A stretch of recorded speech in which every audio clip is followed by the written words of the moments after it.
Thanks for tuning into the Hidden Tracks podcast. You can find us wherever you find podcasts or listen to music. When you have an opportunity, please give us a 5-star review, write a little note, tell us how we're doing. We really appreciate it. It helps us keep this thing going. If you want to reach out to us, you can find us at Facebook at Hidden Tracks. Instagram is at HiddenTracks99, and if you'd like to send in submissions or talk to us or give us any feedback about what we're doing, our email is myhiddentracks99@gmail. Thank you so much again for tuning in, and I hope you enjoy the show.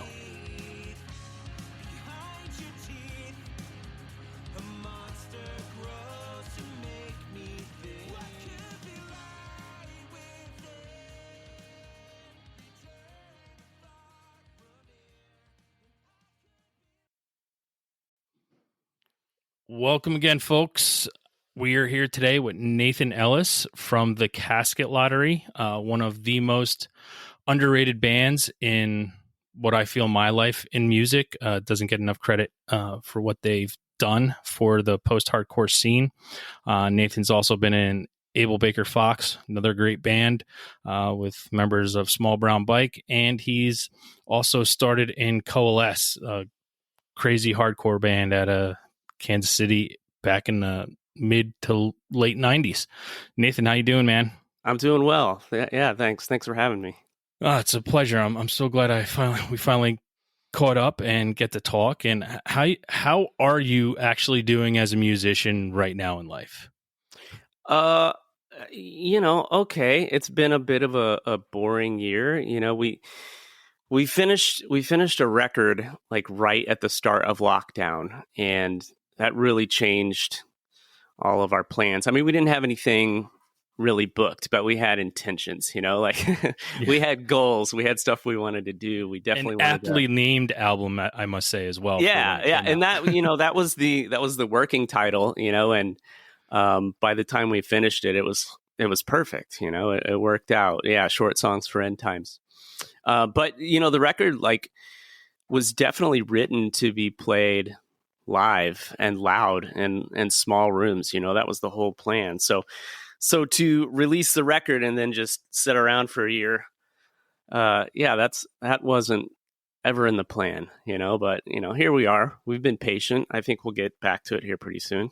Yeah. I mean, I already have my tickets to see you guys in September at Furnace Fest. So I'm ready to go.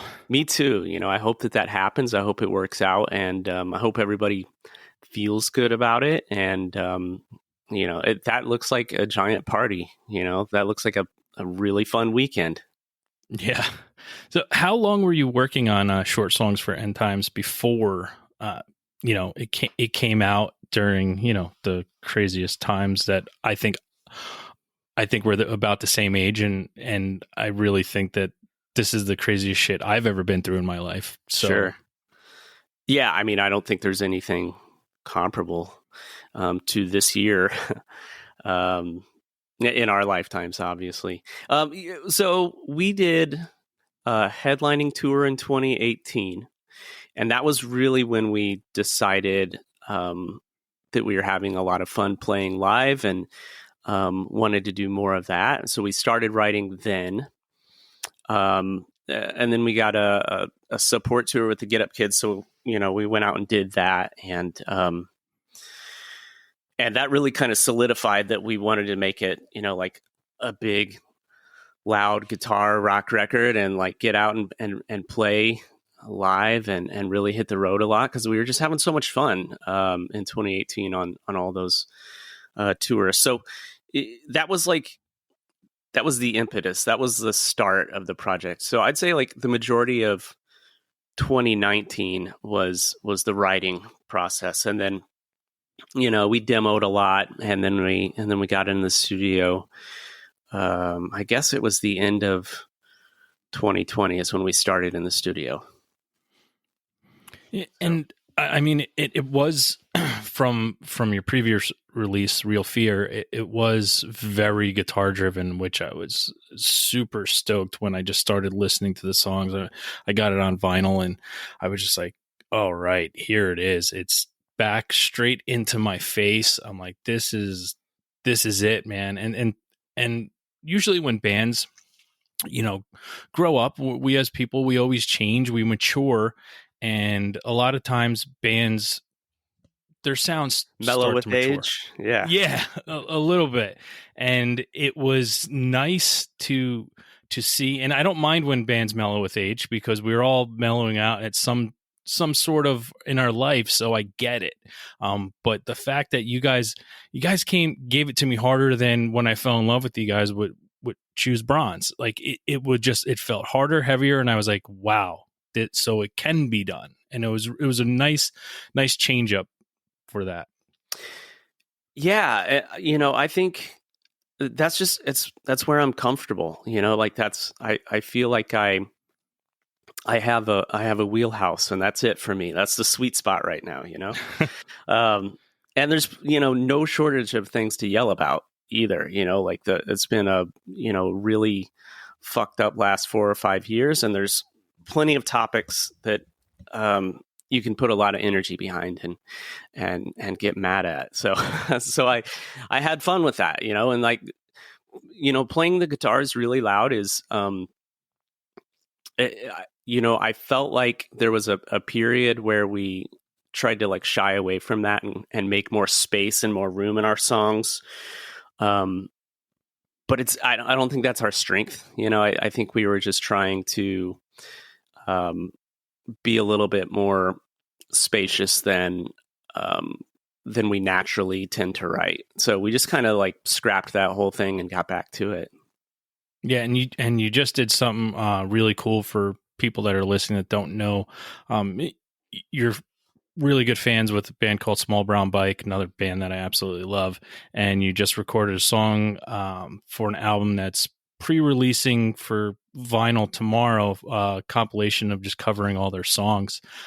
How did you go about, first off, becoming friends with those guys, and then picking what song you wanted to cover?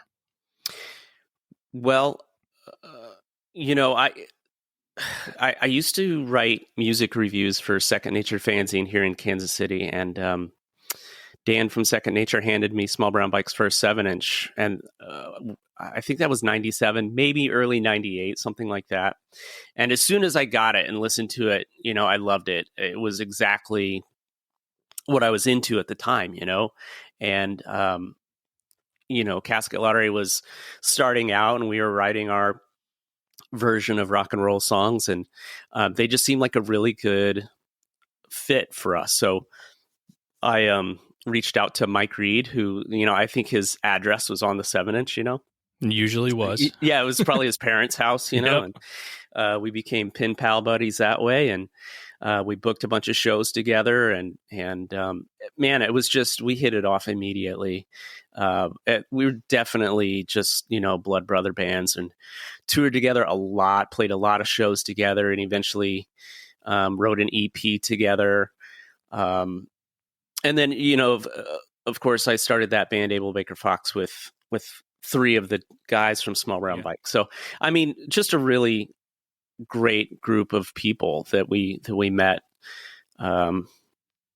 just by reaching out, just by trying to connect with them. And yeah, they're just some of my favorite people. And yeah, as you mentioned, that compilation that's getting put together right now is a benefit for Trav, who's going through some cancer treatment and needs a little help. And there was no doubt we were going to, do whatever we could. And, there was a conversation immediately, like, okay, well, what song do you want to do? And I immediately knew that I wanted to record the first song I heard by them, which is No Place Like You. It's the first song on that 7-inch that I got in 97. And, it's funny, like when I was learning it, I was texting with Mike, the guy who wrote it, 20 something years earlier. And, after I learned it, I was just like, holy shit, man, you've been writing songs this good for this long. It's like, this song's so fucking good. Like lyrically, like the chord progressions, like everything about it is just like, it's textbook, and it's so much. This is going to sound like an insult, but it's so much simpler than it sounds like when you listen to it, because they're just pounding so much energy into that track. But man, it's like 4 chords and just what they did with it is amazing. So learning it, I was like shocked. I was like, holy shit, this is what this is. And the lyrics are great. And yeah, it was a lot of fun to do that song. And yeah, the other thing that I found out is like when they recorded that 7-inch, they didn't have tuners. They didn't have no, like this was like before any of us had any money. So none of us had tuners. And like, I started to like learn the song and I was like, holy, what are they tuned to? Like, and like, luckily I have the benefit of like being able to reach out. Right. So I just sent him a text. I was like, what are you tuned to here? Is this like C sharp? He's like, it was pre-tuners somewhere around C. So it's super low. So I of course had to like tune it up quite a bit. We're like a half step down from standard on that one. And like, even then, like just singing it, I'm like way higher than Mike is on that track. So I don't know. I thought that was kind of funny. I mean, pre-tuner. That's hysterical. I don't know what it was tuned at. And of course, because, and I don't think it's an insult when you say, how easy it was, because I mean, music, the old saying, 4 chords and the truth. I mean, that's all it takes. And it's the artist behind it. And as long as they're putting everything they got into it, the song's going to be fucking killer. Yeah. But what's interesting about that is like, I personally have never been able to do that. I can't write a simple song to save my life. Like anytime I do, it just sounds boring, sounds lifeless to me, and maybe that's just because I know I know all the secrets behind it or whatever, but it's never been anything that like I was ever very good at. And I've always felt that, Mike and I write in a similar fashion. That's one of the reasons, that I really wanted to do Abel Baker Fox with those guys, is because we do complement each other. So I thought we were like kind of on the same path there, but we're not. Like he's like really good at making songs that are the 4 chord mystery songs. Just he gives them so much depth and power, and like I think of this the way that I've written songs, especially in 97 or 98, and like trying to throw every trick I know at every single song, and it's like a completely different blueprint. It's interesting to look back at it now. Yeah, and you may be too hard on yourself to think that something sounds boring, because one of the big things when it comes to music, and I know the feeling, it's when you create something, it's really not for you to decide if it's good or bad or boring or great. It's for everyone else. And the problem when you're creating something for a lot of people is they want it to signify this is who I am and this is the best I can do at that time. And don't think something, you may think it's boring, but to somebody else it could be just straight gold. Sure. I don't know. I mean, and also where you're at in your own personal timeline has a lot to do with that too, right? Yeah. Like there's plenty of times when we've been a band for over 20 years now, and sometimes we'll play a song that I wrote when I was like some lyrics that I wrote when I was like 16 or 17, and which is always a funny thing to like start doing that again, like learn some old song, but then I'll find like some line that like means something completely different to me now, that I feel like, holy shit, like that was that was genius, like I didn't even know how smart I was. But it's because it like I've applied a new meaning to that lyric now, and it holds up, It's just funny how that works. Yeah, that's the getting older and things changing in your life, and it's also a good flashback to where you were at 16 or 17, and what things you're writing about now than when you're 16 to 17. 16 to 17 is that teenage angst and that trying to figure out life and not having an answer. And still today, we don't have the answers at our age, but we've kind of worked things out, I would think. Yeah, some things, like I'm still gonna, I'm still holding on to that teenage angst, man. So I want to go back a little bit to that time. And one of my favorite things is talking about, how music is the closest thing in reality we have to a time machine. And it usually brings you back to a time. I remember when I was a certain age, when I heard something completely different that, you know, took me away from music, and it was no longer listening to, you know, cartoon theme songs and whatever the sing-alongs were on Sesame Street or Electric Company. And I heard a song as a young kid, and it just said, "What is this?" Because I'd never heard music before, like real music. Do you remember when you were young and you heard something that was different than music? Or did you grow up with it around you constantly? Or do you remember that point in your life where it was just like, wow, what is this?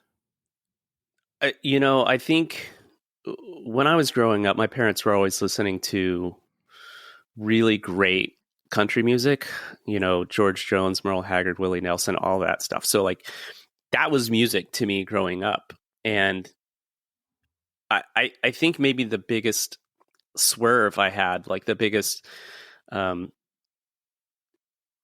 moment that you're speaking of was the first time that I saw a band play live that looked like, they were kids like me, they were obviously a little older, but it was the first time I saw Kill Creek. They were a Lawrence band. They were playing a free show out in Lawrence at a thing called Day on the Hill. And I was either 14 or 15. And I was just out there with some friends. And I think the reason it was so impactful is because like I could see their faces, and they were just kids, and they were crushing it, and they sounded so good. And, I was already playing guitar by that point, but I was just kind of like fooling around, and learning some, some alternative types music. But really, like when I saw them as a band, like four total normal looking dorky dudes, and they were so good, and that was like the moment that it changed into music is I like music into I want to do music. Like I want that. I want to be part of that. So it was like the next day that I started my first band with some kids at school. So that was a huge impact for me, just seeing other kids on a stage making amazing sounding rock music. Wow. And I mean, the next day, that's still to this day, I get that feeling going to a show and being like, hey, just gotta do it, man. And, being a young kid like that, and what were you really listening to at that time that said, okay, after seeing that, I want to do this. But what were you listening to that got you to say, I can do this as well, besides seeing them and say, this is what I want to start sounding like? Well, music up until that point was probably, like the first 8-9 years of my life was what my parents were listening to, like classic country. And then it was really what my older sister was listening to, which was like The Cure, The Smiths, Susie and the Banshees, U2, stuff like that. Mm-hmm. I had an older sister, and I listened to the same stuff. And my friend actually had a thing the one day. He's like, man, you were listening to like The Cure in high school and stuff. I'm like, he's like, and that's because you had an older sister. I'm like, and she was like 4.5 years older than me. And I was like, yeah, that's why I love The Cure still to this day. He's like, yeah, I didn't get them when I was 16. He goes, but now in my 40s, I'm like, they're fucking great. Yeah. They're my favorite band of all time. Like, bar none. Like, they're it for me.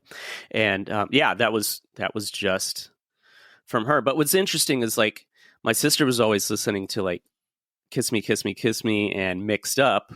Mm-hmm. And I stole her copy of Faith and like Staring at the Sea. Like I liked like the earlier darker stuff, and she liked, like the dancier stuff. But it was shared, it was something that like she opened that door for me. And so that got me into like, alternative and guitar based music. So that led me to the Kill Creek show. And then quickly after that, like all my friends that I was making music with and hanging out with, they were all like, skate kids. And so then I'd get like the Minor Threat tape and Misfits and Op Ivy and stuff like that. So then I saw that like you didn't even necessarily have to be a great musician, right? Like you get that Misfits tape and you're Yeah. like, these guys are just beating the shit out of their instruments and it sounds amazing. Yeah. I mean, I And grew up with it. They're from 2 towns over. So right, yeah, you're right there. But yeah, so and that was just as impactful for me, right? Like to see that music didn't necessarily need to be cowboy chords like the country music, or like be super well produced like those 80s records that my sister was listening to.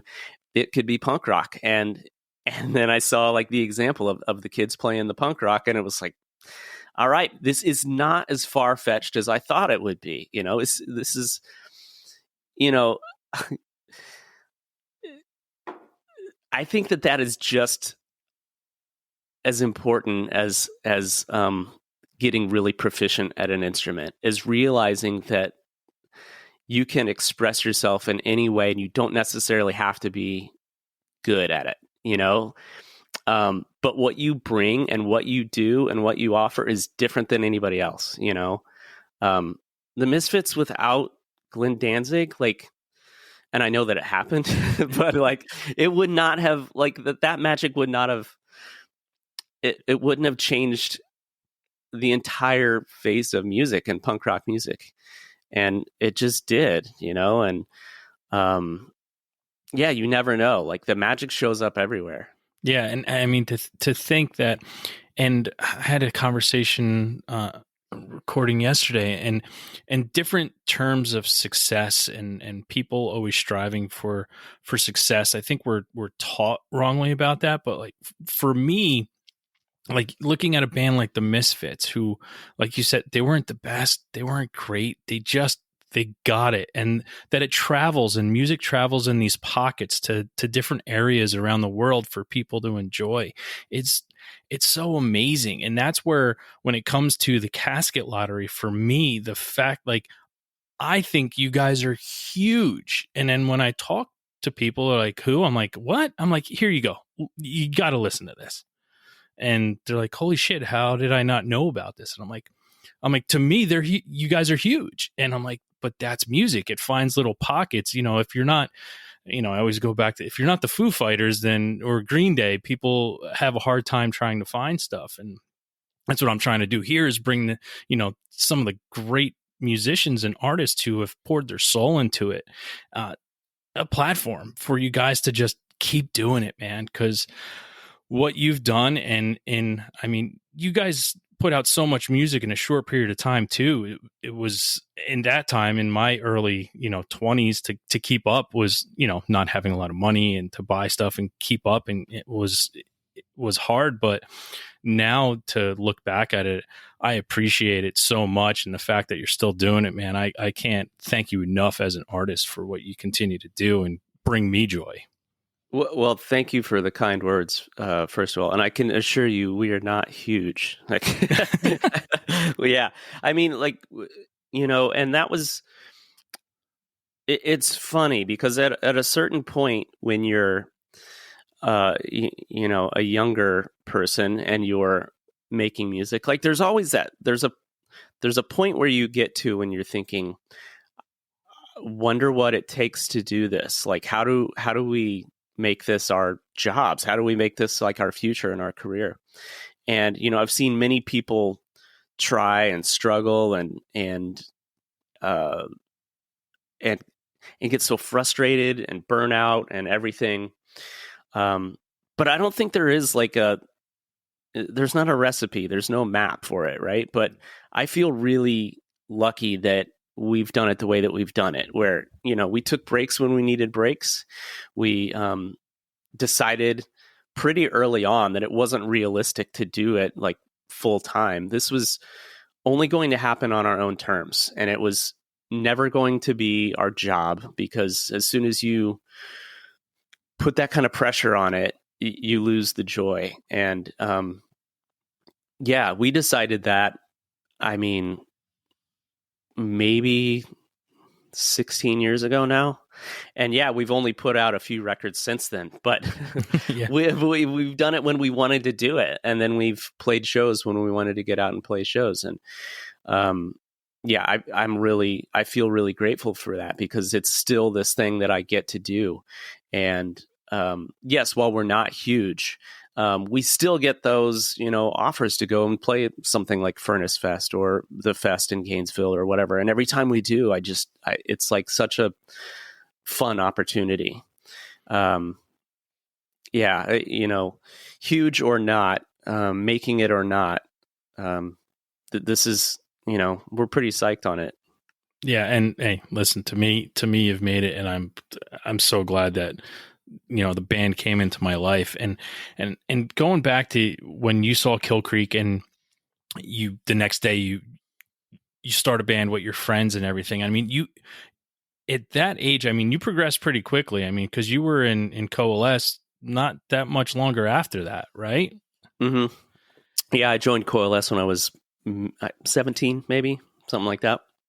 Yeah, and was that what you were building towards? Was it that sound, that hardcore sound? For the people who are listening don't know, it's a much harder sound, hardcore as opposed to post-hardcore, which is, if we have to put labels on stuff, which it's really hard and I hate doing it because I think everything's just music. But I just loved Coalesce. I loved watching them play live. When I was 15, 16 year old. Actually, I guess the first time I saw him, I was 16.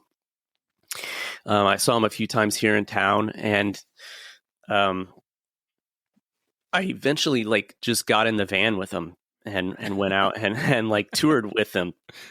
Like, hey guys, I'm the new guy. Yeah, whether you like it or not. Yeah, no, like as like the roadie guy, as like just like a friend who was helping sell shirts after the show and stuff. And then when Stacy quit the band and I joined the band, we toured so much, and that was my senior year of high school, and I was gone a lot. And I actually showed up to my high school graduation not knowing if they were going to call my name, because I know that I missed that whole attendance policy thing. I did okay on all my tests, and I guess it was enough because they called my name. But yeah, and being in Coalesce at that point for me was about learning how to write songs and put songs together. And just the guitar player of that band was like, he played guitar different than anybody else I've ever known. And it was just fun to like try and keep up with him and impress him in any way that I could, and the other part of being in Coalesce for me at that point was just learning to tour and learning to travel and learning how to play live. And it was an education for me. And I loved it. And what happened is, as soon as Coalesce started to slow down because of different people in the band having different things happening in their personal lives, that was when I was, I was 17 or 18 at that point, and I still loved touring and I wanted to tour. So I was like, all right, let's start this other thing so I can get back out on the road. And I feel like, we had our first tour booked when we only had like 4 songs. So it was like, fuck, let's write a record. Like, let's just hurry up. Let's get some stuff going. And that's one of the main reasons we were so prolific in the early days is it's, I felt like initially I wrote as many songs as I could to have a set to go play live and to go tour. And then while we were out there, I was like, all right, let's write better songs. And then we fell in love with the recording process. And, so we'd do our second record, and it was like, all right, that was a lot of fun. I like being in the studio. Let's hurry up and write songs so we can get back to the studio, because that's a lot of fun, and everything was just fun and exciting. And that was what motivated me to write so much, and to that's why the Casket Lottery was so prolific, and also we were like kids, so I was excited for certain reasons, and Junior, the drummer, was like, he was like 2 years younger than me at that point, so like, he started playing with us when he was 15. And I remember like booking out of town shows and taking him on tour and like talking to his mom, like, oh, we're going to be fine. Like, I do this all the time, don't worry. It's going to be cool. You're like Kelly League in the Bad News Bears driving to the Astrodome. it was the blind leading the blind. I was just and then Stacy, who was the original bass player for Coalesce, he was playing bass in CASKET LOTTERY. He was playing bass in CASKET LOTTERY, and he was a couple years older than me. So it was like we were all just like staggered aged brothers. And but timeline wise, it worked out for all of us for about 3-4 years, where all we wanted to do was write better music, go back to the studio, and tour. But you can't like stay on that same, having everybody stay on that same level of interest for a long period of time doesn't seem realistic to me. Like eventually, like I had a kid, and when my baby was born, it was right after Survival came out. Survival is for Cowards. I realized I didn't like being on tour all of a sudden anymore. I had different priorities. And so that was like really the first major change for the CASKET Lottery. Like we had different goals all of a sudden. So that was like the beginning of us like really figuring out how to do it all on our own terms. And so is that when you just completely slowed down? I mean, because Possibilities and Maybes came out after that, and then it was Slow She Goes to Raise a Child, and while still writing and thinking about doing other things. Yeah, well, kind of. I mean, Possibilities and Maybes isn't even a record. It's kind of like just a compilation of all these like early 7-inch and comp songs and stuff. So that was kind of like an afterthought. But what really happens is once you slow down and everybody gets other things going on, then it's harder to like get everybody all back on the horse at the same time. And that was really when the pace changed for us, right? And that's fine. Everybody else did other things and made other music and played with other people, and we got back together when it was a good time, and it's been good ever since. Yeah, and I know I've already said it, but the fact that you did come back together and what you've created since being back together, to me, two different records, both great in their regards. I mean, Real Fear. It was weird. I had the conversation with Ben from Lucero, and all of a sudden I heard keyboards in the song, and I was like, whoa, what is this? And not realizing that it was something that I wasn't expecting, but actually needed it. And it made me feel different. I was like, wow, okay, this is awesome. So that was really cool to see. And then when, Short Songs for End Times comes out this year, 2020, I'll say this year because that year doesn't count, but it was just guitar driven. I was like, and I said to myself when I started listening to it, I audibly out loud in my truck said, holy fuck, this is great. Yeah. I mean, so when we did Real Fear, obviously the biggest difference was the keyboards. And up until that point, we'd always played as a 3-piece. And Real Fear, we kind of just regrouped, and we'd made new friends like through other musical ventures. And so when we started writing that record, we were a 5-piece, and I mean that's quite a difference, right? And yeah. It changed the way that I wrote songs. It changed the way that we did everything. I mean, having a bunch of older guys with kids and families and jobs. Lining up 3 people to get together and have practice once a week is a lot easier than lining up 5 people, right? Yep. So we were able to do that for, a good year and a half, 2 years, put the record together, go out and play some shows, but it definitely wasn't something that we could maintain. I mentioned we went out in 2018 and did a couple tours. When we did the headlining tour, we went out as that 5-piece with the Real Fear lineup. with the exception of, I should say, with the exception of Junior, the drummer, who is a founding member. He kind of bowed out in 2018. So we've had one of Junior's oldest buddies, oldest friends, is now playing the drums for us. His name's Jason Treview. But it's funny, like, you know, Jason's always been around us too. You know, he's just another friend who's played drums with Junior forever and was the obvious choice whenever Junior was bowing out. You know, it's just life. And so yeah, 2018 we go out on these headlining tours as a 5-piece, and we had a lot of fun, and it worked out. You know, lining up all the schedules was a little bit difficult, but we made it happen. We get home and we get an offer to go out and support the Get Up Kids, and schedules were not so flexible for that one. And that was kind of like when we realized, you know, 5 is tough, you know. So we went out on that tour as a 3-piece, and what I realized was we can't play any fucking Real Fear songs without keyboard. We fucked ourselves. We totally painted ourselves into a corner. So like we did, you know, like I think like 2 songs from that record.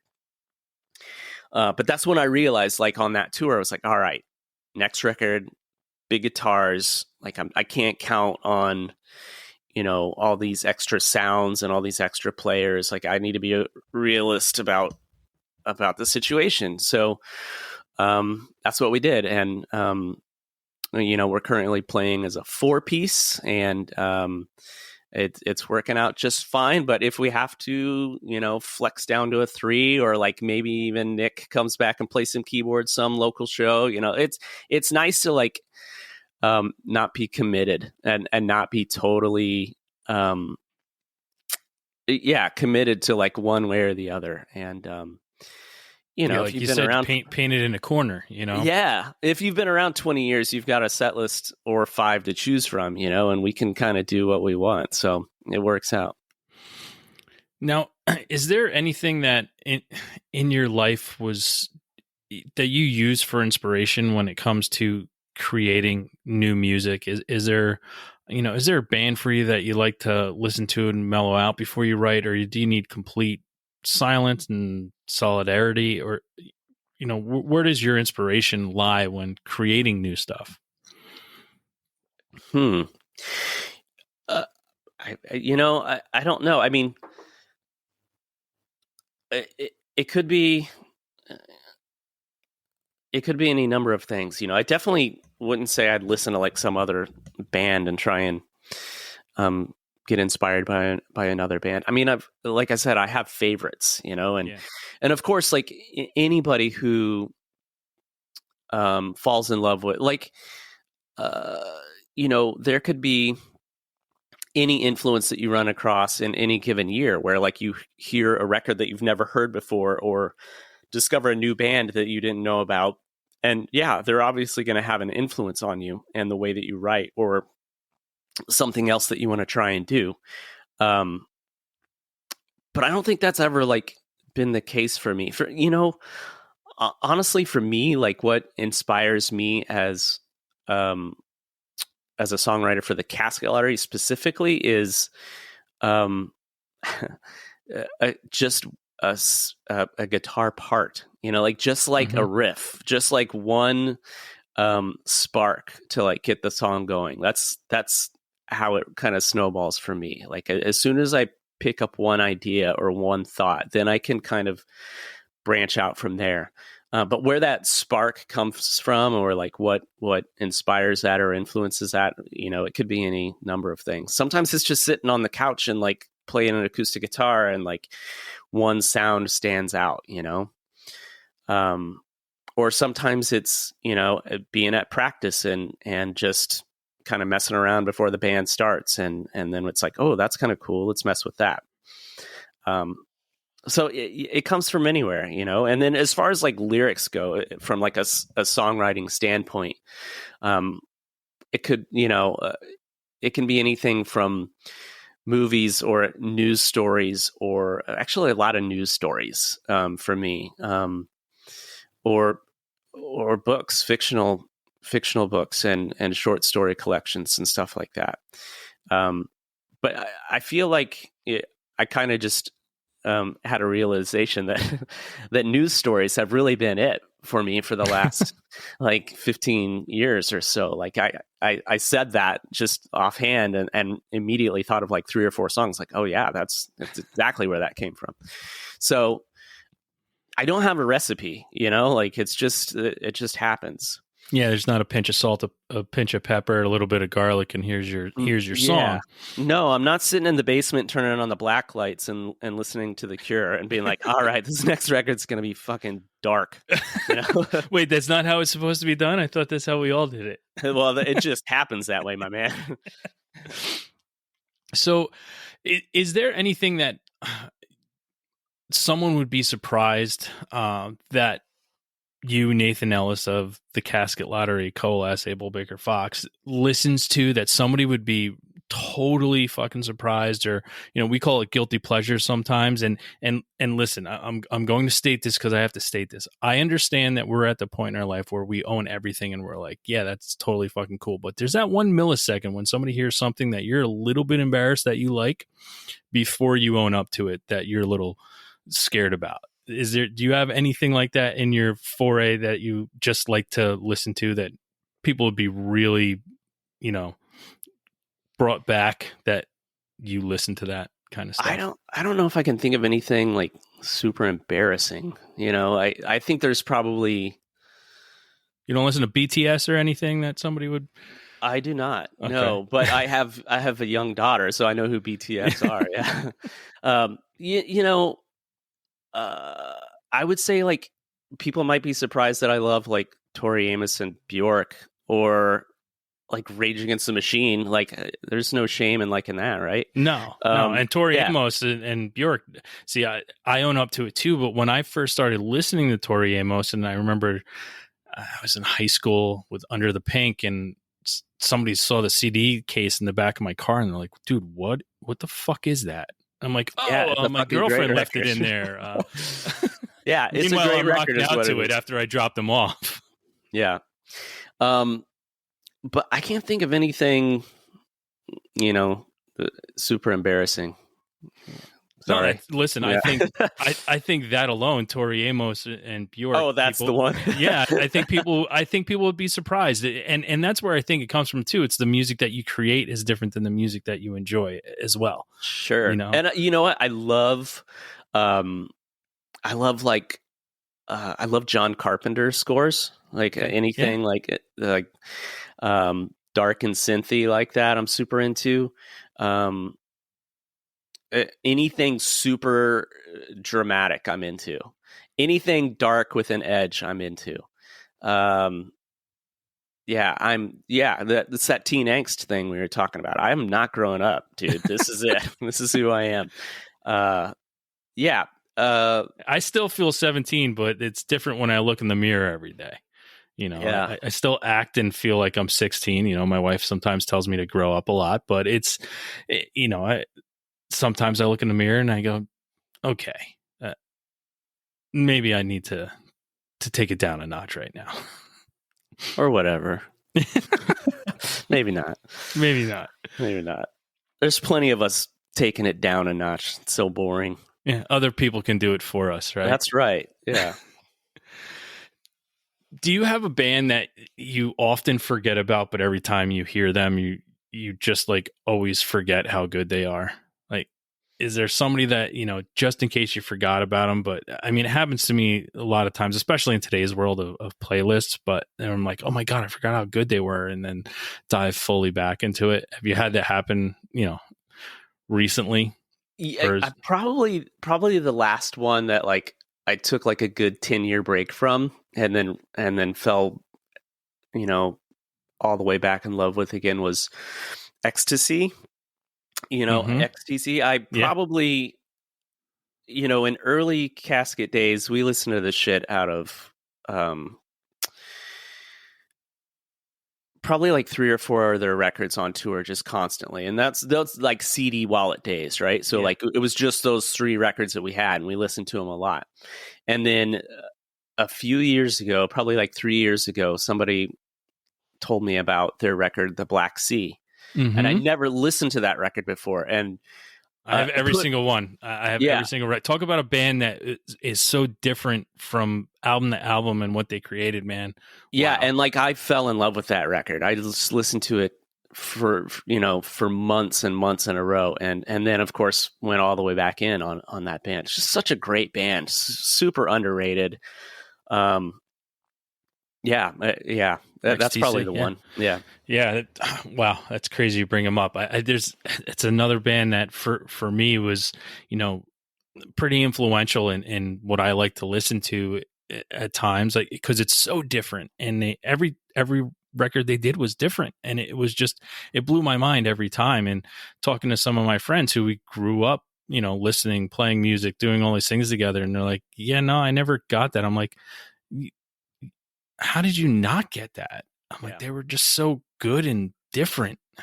Yeah, and I tried to share my love with the Black Sea with some like friends, and there was plenty of them that were like, "No, it's not hitting me at all, man." So I don't know, maybe a little too like Talking Heads weirdness, but yeah, those bass lines, man, they get me. Yeah. Wow. God, it's a great one, man. Wow. I'm blown away by that. That's awesome. So coming up, you do have some things booked. I mean, are you looking to the future for, more dates than you currently have? Are you still writing new? I know it's hard when you've created something, the last record that in such a crazy time we were in, you couldn't play it Yeah. and get sick of it as much as, as an artist, you usually do when you're touring and you're playing that record over and over again. So are you just excited to get out and just shove that down people's throats and say, all right, we put it out, but now here it is, come get it? Yeah, I mean, I feel like there was a couple questions there. We're definitely looking forward to playing more shows. Yeah, we've got a couple different things booked right now, a couple different trips, just short things. And I think once it starts, right, and everybody starts to feel comfortable and sees that, it's not all going to fall apart on us again, Yeah. Once that happens, I would love to hit it pretty hard. I'd love to do full tour cycles to support this record. Definitely. I also think it's going to be a bit of a challenge too, because, every single band in the world is going to try and travel. Yeah, I've talked about that before. I mean, I'm so anxious to get back out there, but I feel even worse now because everyone's going to try to be booking something. And there are plenty of venues that are gone now. So it's going to be harder to get in anywhere. It's going to be hard to arrange a tour, I think. And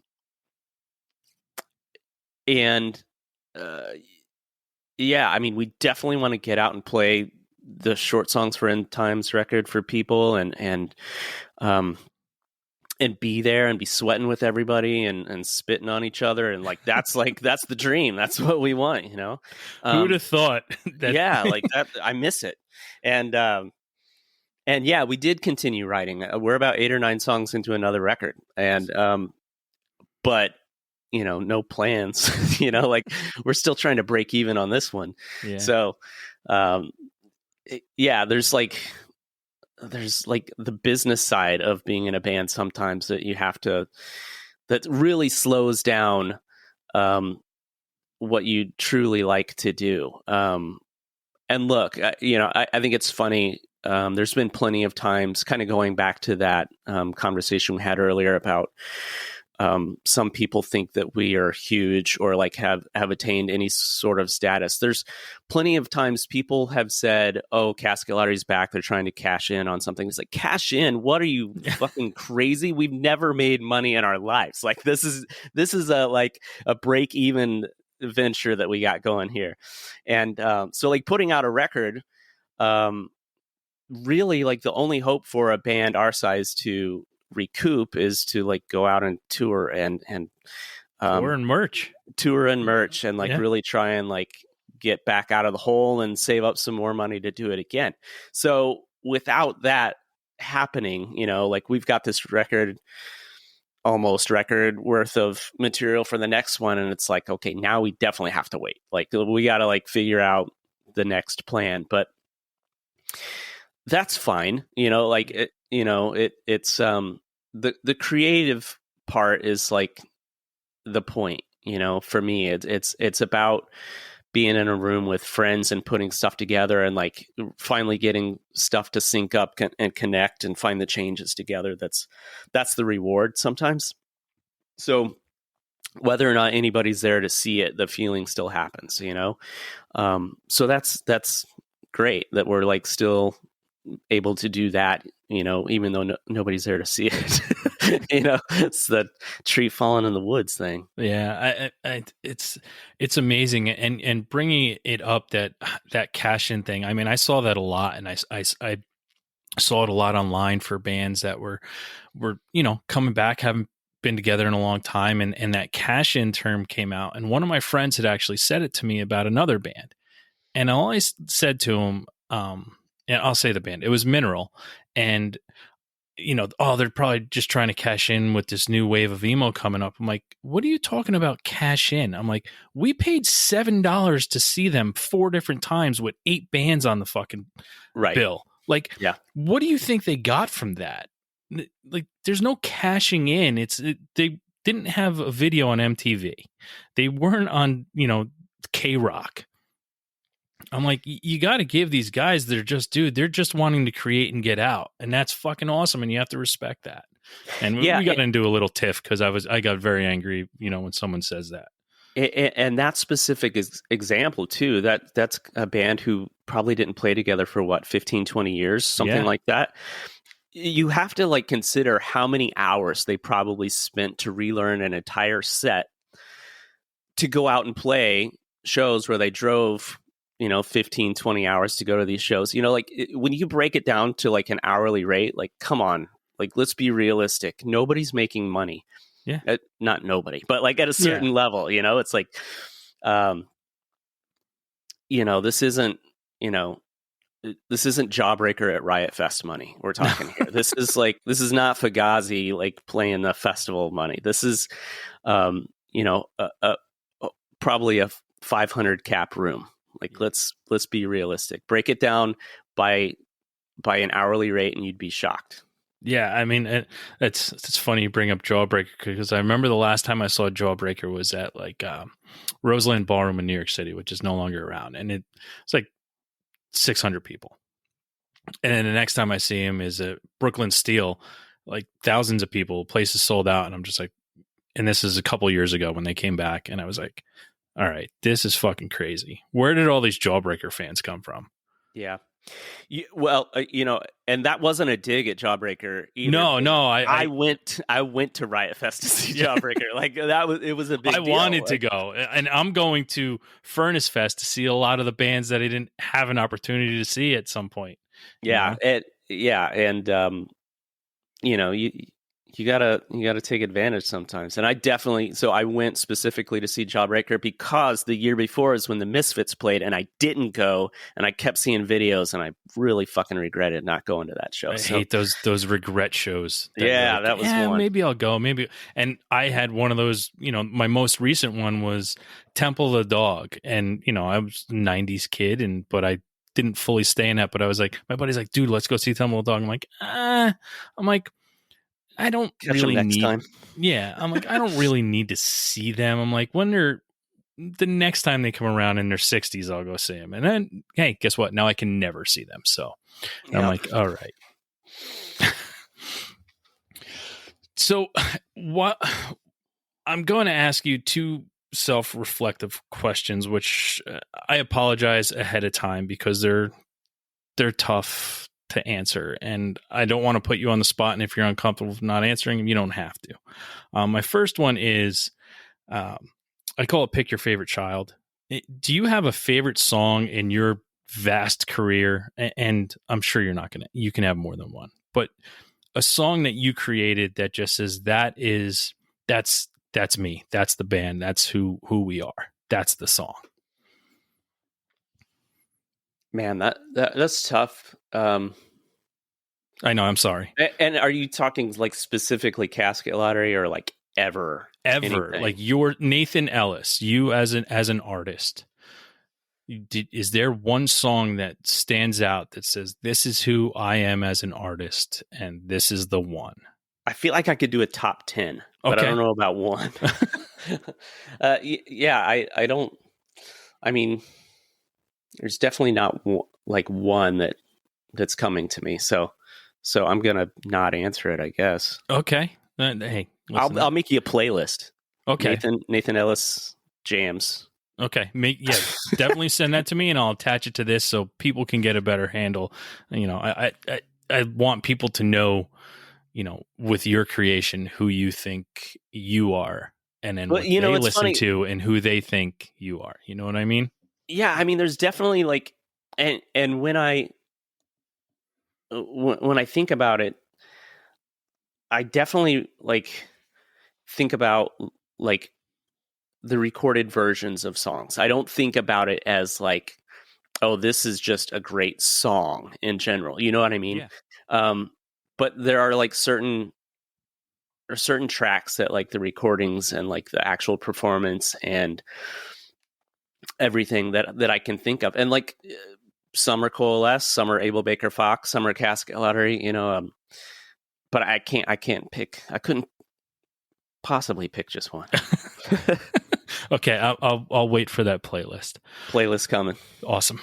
So, my last self-reflective question is: if the Casket Lottery were to be no more tomorrow, what would you like the band to most be remembered for? I think just 100% being ourselves, being sincere in what we are doing and what we are playing, and I don't, maybe that's not the right word, but like being genuine, being completely true and sincere with what we were doing and how much we enjoyed it. Like when we play live and when we get to do this, like how much fun we're having being together and creating. I think that's gotta shine through, I hope. It does, and I think us as a species, as mankind, that to be with one another and create things is something sometimes we all take for granted, because it's very special. And just even sitting around with a friend and talking, or like we're doing now, meeting someone new and talking and learning about someone is so important, and I think we take it for granted. Yeah, I agree. I mean, look, it gets pretty lonely if you just stay in your skull all the time. And like, I could never be singer songwriter guy going out touring by myself with an acoustic guitar and just playing songs. I would lose interest in what I was doing so fast, And Yeah. My favorite moments of being in a band are putting things together and and the harmony that happens when you play instruments together. And I don't like just mean, like the lining up of melodies. I mean, like the actual feeling that happens in that room. It's one of those things that like I've truly missed about music this year, because you can't replicate it in a live stream. Like we've talked about, like, how do we do this? How do we get in this live stream game? What do we want to do? And I just want to be in a small room with people again, like rubbing elbows and sweating together. Like that's it. I don't know if you've ever been to like a really good concert and been like, oh, that was an amazing show. And then you find it on YouTube and you look at it and you're like, this looks like shit. I have. This is not what happened. This didn't happen. Yeah. It's not the same. You can't replicate it. And like that feeling of being in a room and making that noise together, like that's the best. So and it happens with good conversation too, right? Like you're talking about, and it's something that you can't do by yourself. It takes two. Yeah, to make a thing go right. I think I wrote that. TM. Yeah. But I mean, yeah, what you said, I mean, going to that show and I looked back, and especially when this all started happening and everybody was trying to do their thing and do the live streams, I think I watched like 5 or 6 live streams, and then I was like, no, I'm done. Like, I literally checked out on them. I was like, it's not what I'm used to. It's not, the 9 shows I went to a month. And then I started to realize what I really missed was being with people and meeting a stranger and talking to a stranger for 20 minutes about music. And that was where I was like, that show was awesome. I just met an awesome person, and we just talked about music for 20 minutes in between bands. And like, I was like, that might be what I missed the most. Yeah. Yeah, that makes sense. It's kind of the same thing about being in a band. It is, because it's the relationship. It's the moments you have between putting songs together and between playing the shows, which, like, let's face it, you go on tour, like, you're actually only playing a show 5% of the time that you're out there, and you got an hour, Yeah. The tour, the fun part, the part that you remember is always going to be the moments that happen not on the stage. Yeah, it's somebody when you're laughing hysterically in the van driving down the road. Yeah. That's what you remember from that tour. Yeah, and don't get me wrong about, we were talking about live streams. There's plenty of people who can do it and still blow you away. Like, if Bjork's doing one tonight and if she's singing the phone book, I'm there. I'm going to pay the money and I'm going to watch, and I'm going to be like, fuck, that's an artist. Yeah. Like, she's got it. Yeah, there was only 3 bands that I fully was like, I was full in on being like, yeah, I need to see this. But everything else, like, I just started, I'm like, it for me, and I'm saying it, and I'm not putting words in your mouth. I'm not trying. I'm saying that I couldn't do it anymore. I was like, it's just put it on YouTube and I'll watch it when I have a chance. Sure, because that's where it is. It's the same thing. That's exactly what it is. So we're going to come in on our time. I don't want to keep you much longer. We end our show with our weekly 3s. It's 3 things you're listening to right now. Could be new, could be old, but 3 things that you'd like somebody to check out when they have a chance. Okay. I definitely know number 1. There's this band from Australia called Tropical Fuckstorm. Okay. Are you familiar? I have heard them, yes. I'm kind of obsessed. Like, I recently discovered them. Somebody sent me a song, and like, I'm all in. I love that band, and they've put out 2 full-length records, and I'm just kind of listening to that over and over again. There's such an awesome movement. I don't want to cut you off. There's such an awesome movement out of Australia. And I know Australia's huge, but the population is small in a very tight area. But there's so many amazing bands coming out of Australia that's just blowing. I'm like, what the fuck are they putting in the water down there? Because I apparently need to get to Australia to see some music. Yeah, that band, I'd love to see them live. I'm a huge fan all of a sudden. Number 2, the Christine soundtrack by John Carpenter. That's a constant in my rotation. I just fucking love it. It sounds great, and especially like a night drive, you need that one. Number 3, I don't know. I don't have a third right now. I can't think of one. Mid-Lake Van Occupanther record. That's a throwback. That's probably like 15 or 20 years old, but I recently just got that one back out again, and there's the harmonies on it are incredible. Okay. Awesome. Good 3. My 3 for this week are an Aussie band, which is, weird, that Catholic Guilt. They're alternative. They have some really cool alt rock songs, some acoustic songs to it, but another Aussie band that we just mentioned, Australia's blowing the fuck up. My next 2 are things that pop up on a playlist and then I dive right back in. Number 2 is The Promise Ring. Just Davey Van Bolen, for me, everything that he's done, I've always followed. And, after a while, I get away from stuff and then I come back and Promise Ring popped up and I was like, okay, I'm all in. Here I go for Promise Ring for the next 6 days. And the last one is not so well known band called Handsome from 1997. They put out one album. A lot of ex-members of Helmet, Quicksand, Murphy's Law, Cro-Mags. They put out one album, and I forgot about it. I was flipping through what you mentioned earlier, Nathan, that CD booklet. I found an old CD booklet and was going through it, and I was like, Handsome. I was like, I think I remember really liking this, and I put it on, and turns out I did really like it. So those are my 3 for this week. Classic New York hardcore. Yep. Yeah. I want to give you the opportunity right now, Nathan, to tell people what you guys are doing, what you have coming up, a little message to your fans, and how to find everything that you're doing. Yeah, I mean, hopefully we've got some show announcements coming soon. We're kind of waiting for other people to announce stuff, and then we'll share.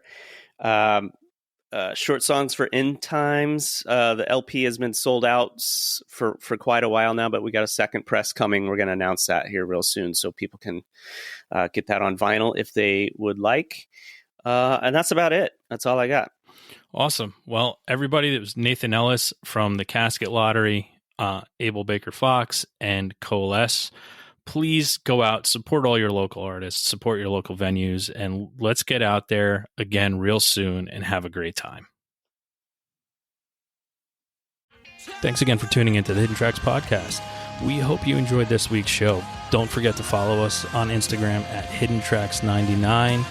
Also, send all your submissions myhiddentracks99@gmail.com. Tune in next week. You may find your new favorite band, and don't forget to go out and have a great fucking time.